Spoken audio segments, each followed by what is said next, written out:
Thank you, Speaker.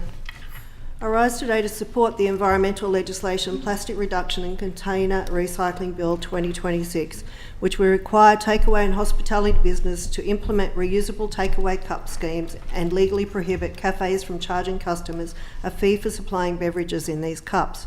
Also, I strongly agree with the drafting of the bill in terms of granting powers to regulators to issue compliance notices and requiring scheme coordinators to obtain approval before entering into network or supply arrangements. Plastic waste, as we all know, has negative impacts on the environment. Accumulation of waste can lead to leaching of pollutants into air, water and land, and this has an impact on the natural processes and amenity.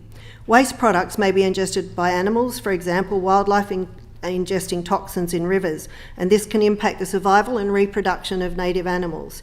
Economically, plastic waste can be costly to remove, process and manage, as we've seen with PFAS.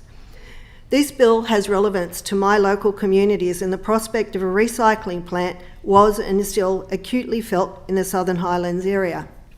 Speaker, if this was just as easy as changing cups, it would be a very simple thing to administer. But this is about many changes, balloons, all sorts of things across the changes in legislation to protect our future generations. Southern Highlands has just been awarded the best tourism area to come and visit, and people come there and have coffees, but I'm sure they'd be all willing to use reusable cups to see the beautiful area that is the Southern Highlands. The Southern Highlands community have massively objected to the proposed formerly plasrified plastic recycling plant in Moss Vale. That factory was designed to process up to 120,000 tonnes of mixed plastic waste per year. The scale of the proposed repoly factory was to process approximately 10% of the total plastic waste in New South Wales. And I'm not sure why we choose to let it come close to residents and schools. I agree with the objective of the bill to promote a transition to a circular economy keeping plastic products and materials in use for as long as possible. I feel the bill should aim higher, that is, to prioritise reduction of plastic waste in the first instance and ahead of reuse and recycling of plastic waste.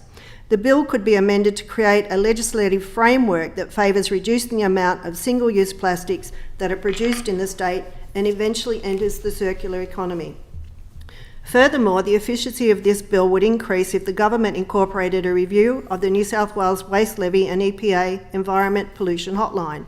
The Waste Levy and Hotline exist to control the location, frequency and amount of waste disposed of, both authorised and unauthorised landfill. Amendments to these compliance and enforcement mechanisms could be introduced in this bill.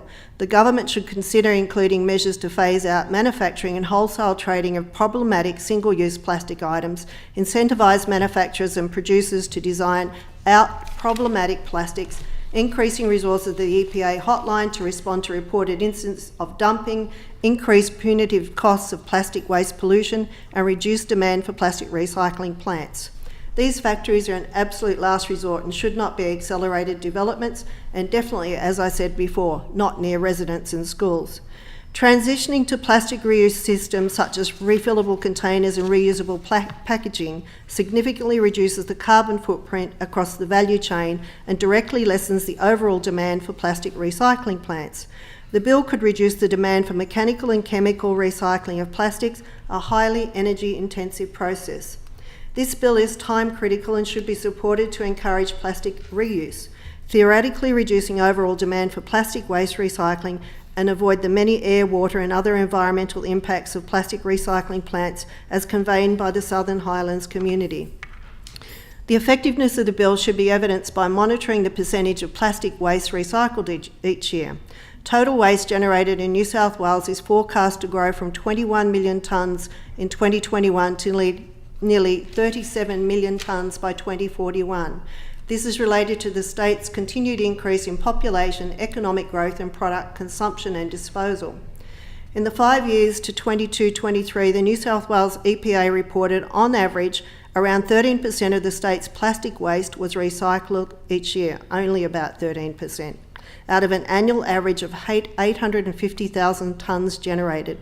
Also, recent reports from Clean Up Australia stated that the proportion of plastics found within the waste has risen from 47% in 1991 to now over 80%.